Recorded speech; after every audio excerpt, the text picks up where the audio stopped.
Leaders who are at the apex of leadership in this country, what example are they trying to show those who are coming after them? Must leadership just be full of goonism, violence, insults? As young leaders, we want to condemn the conduct and becoming of the leaders, especially at the presidency level. We don't expect the President of the Republic of Kenya to behave in a way that he behaved yesterday. The moment you get annoyed as a president, what decisions will you make? And those decisions, your guess is as good as mine, that it can lead to chaos. And therefore you must conduct yourself in a manner that is protecting the image of that office, because it is no longer you as an individual, but it is the office that you hold. That is all that I can say as of today. Thank you. I also want to pick up on what Honorable Babu said regarding the conduct of our leaders. I want to remind President William Ruto that he took the oath to uphold the Constitution of Kenya. And some of the utterances that he has made for the past few days do not portray a leader who is supposed to be the president of Kenya.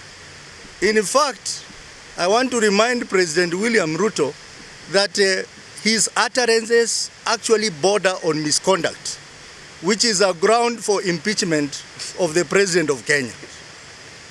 We want a president that will unite this country, a president that respects the Constitution, and a president that respects alternative opinion, so that we can have a strong country. Thank you very much. Just 2 comments from me. Discipline, that's my work. And I'm telling Kipchumba, kamata bwana hawa watu. Kwani usikamate Ruto? Kamata yeye. Why are they doing that? He wanted to arrest somebody else recently. Sasa kamate president. Si anatukana watu matusi mbaya mbaya. We William, wache hiyo mambo bwana. We ni president. We have to tell you. We ni mwenzetu. We know you very well. Wengine hawakujui, si tunakujua. Na wasicheze. We don't want our kids to come out the way things are happening. Insults everywhere from our leaders. William, wache hiyo mchezo bwana. Thank you.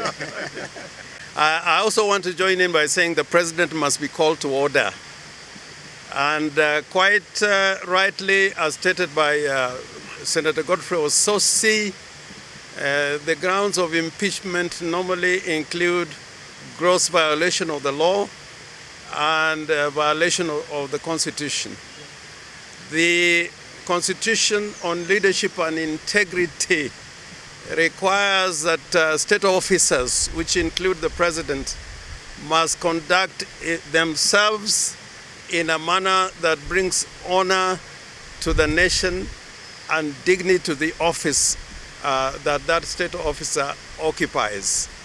In the articles that relate to the freedom of expression, our Constitution frowns on acts of hate speech, and a lot of what the president talked about, the verbal diarrhea on his part, I think can be described as hate speech. And the Constitution also frowns on incitement and vilification of others. And this applies to him particularly because Article 131 of the Constitution requires of him to promote constitutional values and principles, and that he should bring about unity in the country. So those utterances on his part, and we have not taken an oath like the president. Gachaga has not taken an oath, but the president has taken an oath to defend and protect the Constitution. So his utterances constitute an abomination. And if we were in a society where the leadership, particularly in the assemblies, including the parliament, I agree with Godfrey Ososi that the only way the president can be called to order is by impeachment or a sanction by way of a resolution in parliament. And we have precedent for those kind of infractions of the law. So he must be called to order. The president cannot climb from the high office which he occupies and come down to have violent exchanges, verbal exchanges, which do not bring honor to the Republic of Kenya. And I think all the presidents we've had have had their low times in terms of what they said, but I think this yesterday, some of the utterances, if you have great statesmen like Mboya and Masinde Mulero, Ngala, they'll be turning on their graves that what is this person we have created to occupy that high office of the President of the Republic of Kenya.